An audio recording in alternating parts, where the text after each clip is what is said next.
हमने potential difference के बारे में बताया था और हम आज आपको बताएंगे ओम्स लॉ। तो क्या होता है ओम्स लॉ? ओम ने कहा कि यदि किसी परिपथ में, किसी सर्किट में पोटेंशियल डिफरेंस बढ़ाई जाए, उसकी विद्युत विभवांतर बढ़ाया जाए, तो सर्किट में बहने वाली धारा भी बढ़ जाती है। ठीक है, यानी V का मान बढ़ा रहे हैं, I बढ़ रहा है, तो इसका मतलब V is proportional to I। यानी एक ऑर्डिनरी टेम्परेचर पर, यानी एक फिक्स टेम्परेचर पर यदि हम V की वैल्यू बढ़ा रहे हैं, सर्किट में पोटेंशियल डिफरेंस बढ़ा रहे हैं, तो I भी बढ़ जाएगा। तो इसका मतलब उन्होंने क्या कहा कि सामान्य तापमान पर जो V की वैल्यू होती है, V बढ़ाने पर V is proportional to I, यानी V जो होता है I के अनुक्रमानुपाती होता है। तो अनुक्रमानुपाती है, इसका मतलब किसी न किसी बराबर करने के लिए किसी न किसी से मल्टीप्लाई करना पड़ेगा, क्योंकि ऐसे तो इक्वल हो नहीं सकता। तो सपोज दैट R का मल्टीप्लाई करनी है, तो V is equal to RI, और जहां पर R एक कोफिशिएंट है, एक अनुक्रमानुपाती प्रोपोर्शनलिटी कांस्टेंट है, और इस R को क्या नाम दिया गया? रेजिस्टेंस। तो R इज इक्वल टू हम लिख सकते हैं V अपॉन I, यानी R की वैल्यू क्या होगी? V अपॉन I, और R का क्या नाम है? रेजिस्टेंस, यानी करंट के मार्ग में उत्पन्न होने वाली बाधा का माप है R। तो R क्या है? रेजिस्टेंस। R का मात्रक क्या है? रेजिस्टेंस, तो उसका मात्रक क्या है? वोल्ट, यानी V का मात्रक वोल्ट पर मीटर, वोल्ट पर मीटर नहीं एम्पियर, वोल्ट पर एम्पियर, यानी V अपॉन I, यानी कि हम लिख सकते हैं V वोल्ट पर एम्पियर, V अपॉन A, या VA नोटेशन है इसका। तो R क्या है? रेजिस्टेंस। रेजिस्टेंस क्या होता है? V upon A। अब ध्यान से देखिएगा, यदि V की वैल्यू 1 कर दी जाए और I की वैल्यू 1 एम्पियर कर दी जाए, V की वैल्यू 1 वोल्ट, I की वैल्यू 1 एम्पियर कर दी जाए, तो होगा क्या? R जो है 1 ओम के इक्वल हो जाएगा, और इसी का नाम है, यानी इसी का नाम, इसी को क्या बोलते हैं? इसके मात्रक वोल्ट पर एम्पियर को क्या बोलते हैं?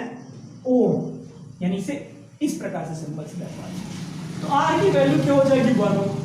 तो 1 ओम क्या होता है? 1 ओम क्या होता है? इससे हमें डेफिनेशन मिलता है कि व्हाट इज 1 ओम। 1 ओम का मतलब क्या होता है?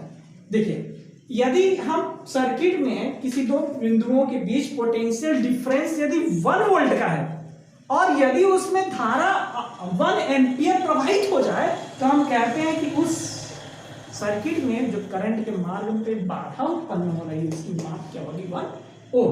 यानी दो सर्किट है, सर्किट के बीच का पोटेंशियल डिफरेंस यदि 1 वोल्ट का है, और यदि उसमें 1 एम्पियर की धारा प्रवाहित हो रही है, तो इसका मतलब जरूर उस सर्किट में जो रेजिस्टेंस होगा वो 1 ओम का हो। चलिए, ये बात समझ में आई? चलिए ठीक, तो रेजिस्टेंस समझ में आया आपको। अब हम पढ़ते हैं कि रेजिस्टेंस क्यों जनरेट होता है। What is the cause of resistance? Cause of resistance दिखाई दे रहा है? Cause of resistance. तो क्या कॉज होता है? आप थोड़ा सोचने का प्रयास करिए कि करंट के मार्ग में बाधा उत्पन्न होने का क्या कारण हो सकता है। कोई कहीं और से बाधा नहीं आएगा, वो अपने खुद के कारण होता है। कैसे? देखिएगा, जो सर्किट यानी कंडक्टर होता है जिस पर करंट फ्लो कर रही है, वो अनेक एटम से मिलकर बना होता है। एटम से मिलकर बना होता है, बहुत मॉलिक्यूल से मिलकर बना होता है, मतलब एटम से मिलकर बना होता है, और एटम्स के चारों तरफ इलेक्ट्रॉन, फ्री इलेक्ट्रॉन भी रहते हैं। कंडक्टर के केस में फ्री इलेक्ट्रॉन रहते हैं जो कि करंट के लिए उत्तरदायी होते हैं। चलिए देखिए, यहां पर सपोज दैट हमने इलेक्ट्रॉन को दर्शाया, और ये है एटम, जो हॉलो है वो है एटम, और जो पॉइंट है वो है इलेक्ट्रॉन। ठीक है,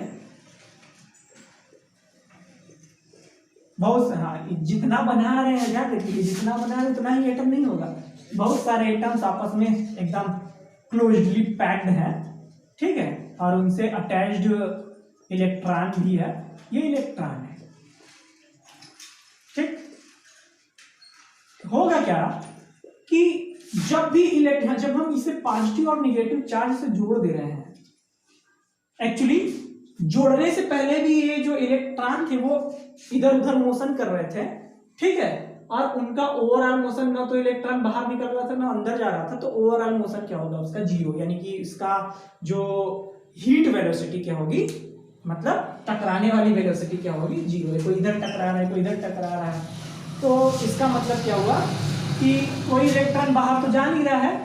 तो जब हम बैटरी नहीं लगाए थे तो भी इलेक्ट्रॉन अपने इधर उधर मोशन में थे, लेकिन एवरेज उसका क्या होगा, जीरो। जब हम बैटरी को लगा दिए तो होता क्या है कि इलेक्ट्रॉन पर नेगेटिव चार्ज होता है, बैटरी पर पॉजिटिव चार्ज होता है। इलेक्ट्रॉन को बैटरी का पॉजिटिव सिरा अपनी ओर खींचेगा और नेगेटिव सिरा इलेक्ट्रॉन को रिपेल करेगा।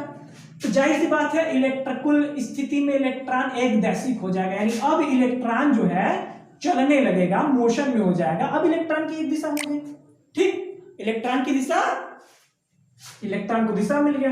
अब जो इलेक्ट्रॉन है वो मूव करेगा तो इसके मार्ग में पड़ने वाले एटम से वो जरूर टकराएगा, और जब वो टकराएगा तो इसकी वेलोसिटी घट जाएगी। घटने का मतलब इलेक्ट्रॉन के मोशन में बाधा उत्पन्न हो जाएगी, और इसी कारण यानी टकराने के कारण ही रेजिस्टेंस उत्पन्न होता है। तो रेजिस्टेंस का काज क्या है, उसके कंडक्टर के अंदर मौजूद एटम ही यानी धनायन ही रेजिस्टेंस के उत्पन्न होने का कारण बनते हैं। तो इसलिए हम कह सकते हैं कि एटम्स, ये एटम्स तो इंडिपेंडेंट रहेगा, इलेक्ट्रॉन को हम दोलन कर रहे हैं, यानी इलेक्ट्रॉन एक मार्ग से दूसरे मार्ग में जाएगा तो अनेक एटम से टकराएगा, एटम से टकराएगा तो इसकी स्पीड घटेगी, और स्पीड घटेगी मतलब करंट जो है इलेक्ट्रॉन के मोशन पर डिपेंड करता है। जब स्पीड घटेगी तो करंट भी घटेगा, तो करंट जब घटेगा तो इसका मतलब इससे ज्यादा ऊर्जा इलेक्ट्रॉन लेगा और एक स्थान से दूसरे स्थान पर जाएगा, और यही इसी को बोलते हैं क्या, इलेक्ट्रिक पोटेंशियल डिफरेंस। तो चलिए कॉज ऑफ रेजिस्टेंस समझ में आया, हो गया, बस करिए।